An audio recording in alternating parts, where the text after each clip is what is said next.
Ayon sa pag-aaral, maaaring gumalaw anumang oras ang West Valley Fault sa Metro Manila na isang mapaminsalang lindol. Kaya tinawag itong The Big One.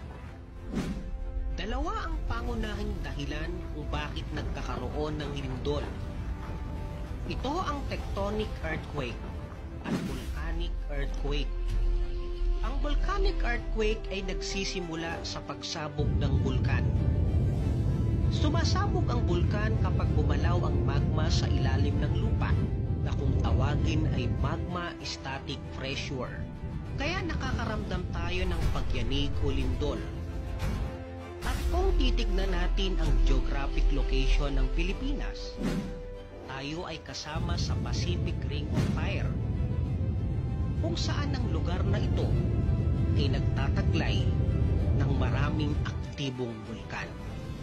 At alam nyo ba na mas maraming bulkan sa ilalim ng tubig kaysa sa ibabaw ng lupa? What? Ikalawa, ang tectonic earthquake. Nangyayari ito kapag ang dalawang plates sa ilalim ng lupa ay gumalaw o nag-uumpugan. Nakakaramdam tayo ng paglindol o pagyanig ng lupa dahil na rin sa paggalaw ng fault. Sa Pilipinas, ang isa sa pinakamahabang fault line ay ang West Valley Fault.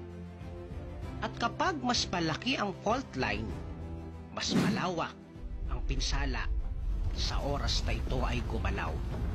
Ang pinag-uusapang West Valley Fault ay nagsisimula sa ilang probinsya ng Bulacan at binabaybay ang lungsod ng Quezon City, Marikina, Pasig, Makati, Pateros, Muntinlupa, hanggang sa ilang bayan ng Cavite at ilang mga lugar na malapit dito. Ayon sa kasaysayan, huling gumalaw ang West Valley Fault ay noong 1658 pa. At tinataya ng mga eksperto na tuwing 400 years gumagalaw ang fault na ito. Kaya kung mangyari ang matinding lindol na ito, ano kaya ang magiging epekto?